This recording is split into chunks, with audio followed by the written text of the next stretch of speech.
The wife of Vice President Dan Quayle got a look at the twisted cars and crushed buildings for herself. Marilyn Quayle came to Huntsville at the request of the president. And as Beverly Taylor reports, Mrs. Quayle will have a lot of information to take back to Washington. Marilyn Quayle says there is nothing like seeing tornado-stricken Huntsville in person to get a clear understanding of the destruction. And that's what she did, from the air and on the ground. Mrs. Quayle was joined by Governor Guy Hunt, U.S. Senators Howell Heflin and Richard Shelby, and several city and county leaders.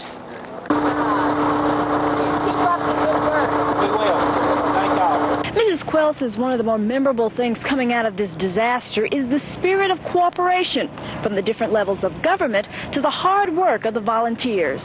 This community is filled with heroes, people who, without thought to their own personal danger, helped other citizens so that they could survive this particular disaster. Mrs. Quayle said early planning helped rescue coordinators act quickly and keep down turmoil. And I can assure you that everything the federal government can do to help this community will be done. Senators Heflin and Shelby echoed Mrs. Quayle's statement by saying there will be plenty of federal relief funds for Huntsville in spite of recent earthquake and hurricane disasters. In Huntsville, Beverly Taylor, 31 Eyewitness News. It's a sight that's becoming common. People looking through debris for anything they can salvage. Maybe when you lost it, no, we didn't know this is hers. Oh.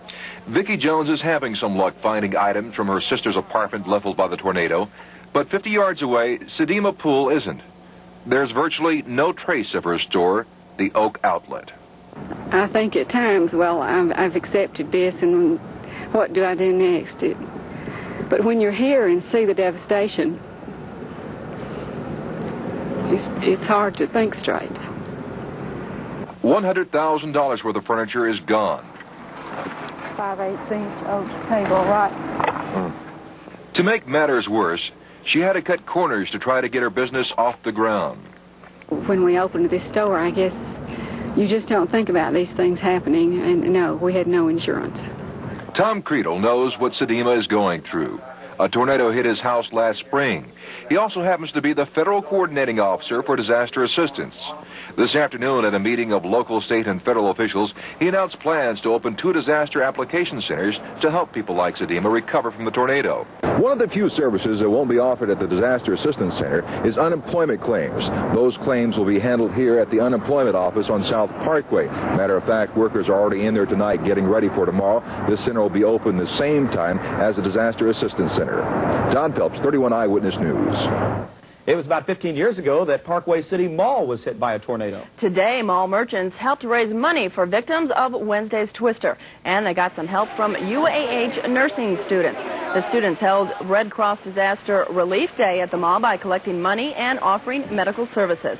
Merchants agreed to donate a portion of their profits from the day to the relief fund, while students asked the more fortunate to pitch in.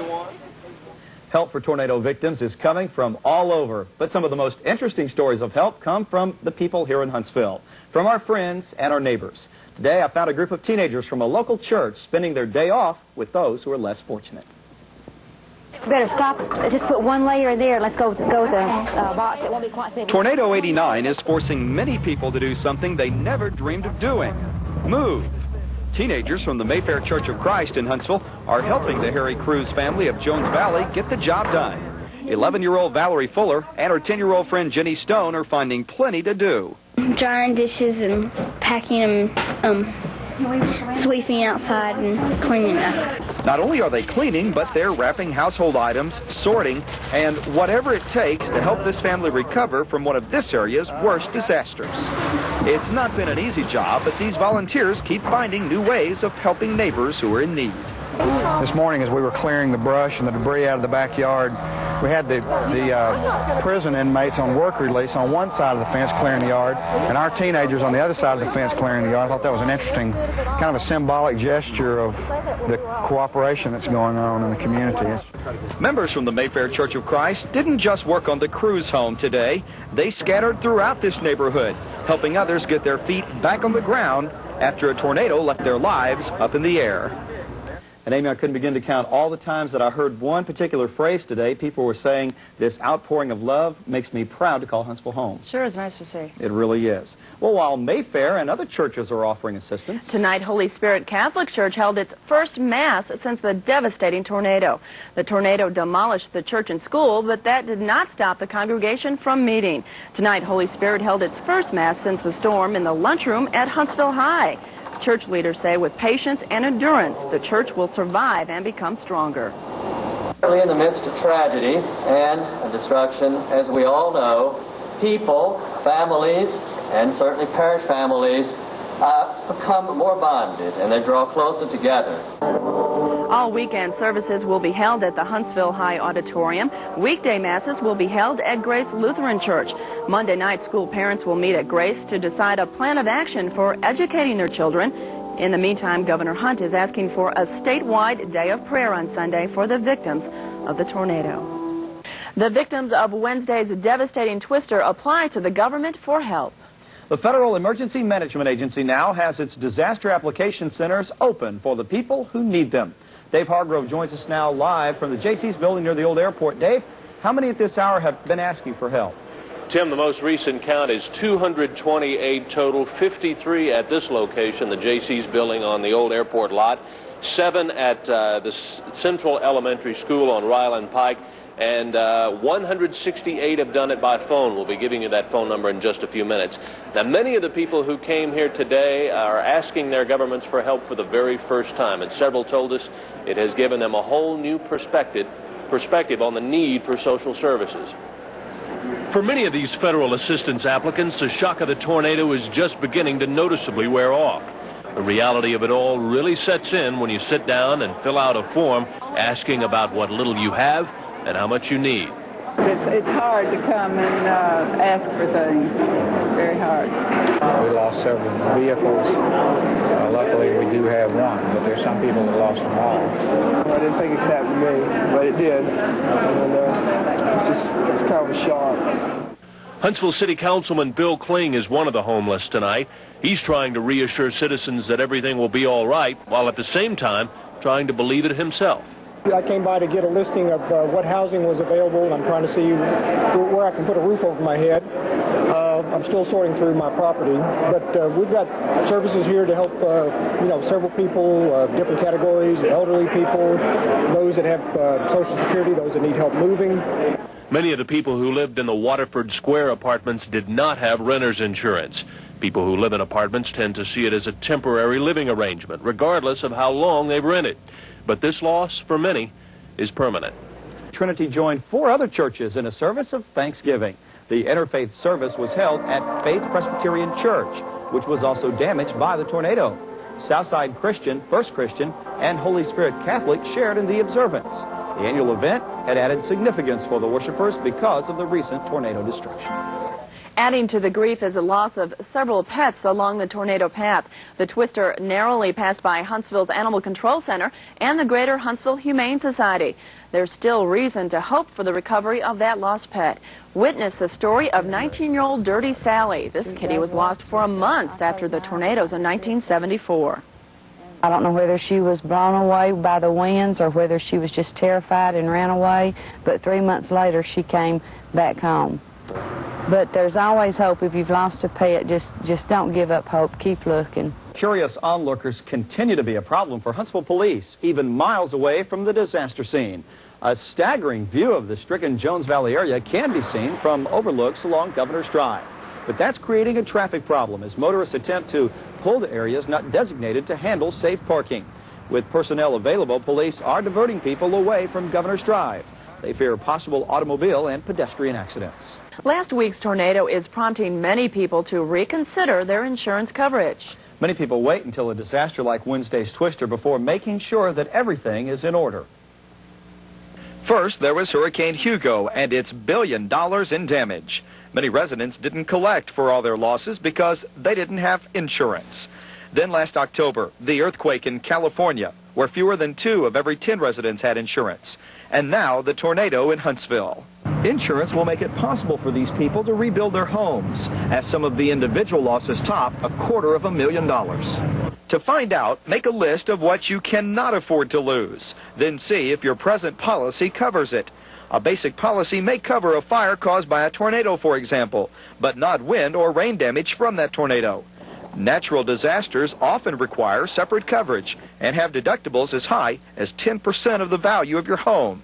Putting together the pieces. Tonight, 2 schools in Huntsville are working to reopen their school doors. Wednesday's tornado smashed into Holy Spirit Catholic School and Jones Valley Elementary, destroying both. Holy Spirit will meet Monday night to talk about the situation. Meanwhile, Jones Valley residents met today to find out what would happen with their school children.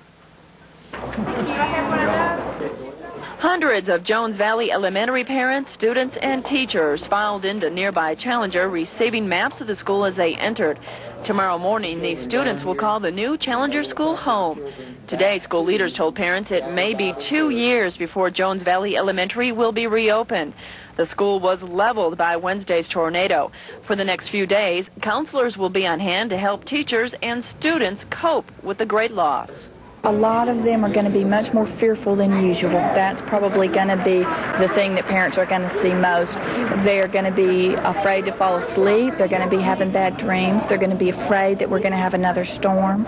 I think I have enough pencils. This afternoon, Jones Valley teacher Virginia Smith met with parents and students in her new classroom, going over what supplies she still needs and pledging to work with the 3rd grade class to get them through this troubling time. A big part of my life has been spent there.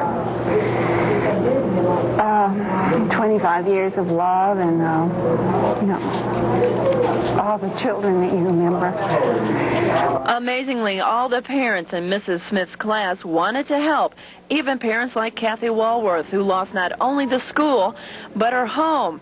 And to top it off, her husband is a minister at First Baptist, the church that suffered in Friday's daycare school fire. I think that the emotional support that they have given to us and the love has meant even more so than the physical help that they've given to us. And that has really been a big help in a time of crisis when you have to go day by day to know what you're going to do next. Parents and teachers admit the next few months will be very tough, but say they're thankful the tornado did not hit 2 hours earlier when school was in session. The twister also slammed into Holy Spirit Catholic School and Church on Airport Drive. Monday night at 7, parents and teachers will meet at Grace Lutheran Church to discuss how they'll go about finding a new school building. We do know there will be no classes until after Thanksgiving. Well, Trinity United Methodist Church also proves that a church isn't just a building, but instead it's the people who make up the membership. Wednesday, the fatal tornado damaged the Airport Road Church building. Today, Trinity was forced to hold its fellowship and worship services at the Von Braun Civic Center. Beverly Taylor reports. Members of the Trinity United Methodist had a lot to talk about today, this being the first Sunday since the tornado. The Trinity building was undergoing a $5 million construction project when the tornado struck. That cost will increase now. We have no choice at this moment, save as the people of God to be together in Jesus Christ. May God bless us. Trinity is very thankful there were no members of the congregation killed during the tornado, but there are some miraculous stories of survival. Wednesday, Ann Patterson was in the midst of the tornado. She was unable to get to the church basement because of the forceful winds. While lying on the ground, her arm was battered by flying debris. It's resolving nicely. It's painful, but I can deal with pain. I can deal with pain a lot better than death, so just really feel lucky today. Sorry for the people who lost family members in this and friends and the people who are gone, because that can't be replaced. In Huntsville, Beverly Taylor, 31 Eyewitness News. Some Huntsville residents claim the city's new solid waste incinerator may have saved their lives. This is yet another of those amazing stories surrounding last week's tornado. No doubt we'll continue to hear more.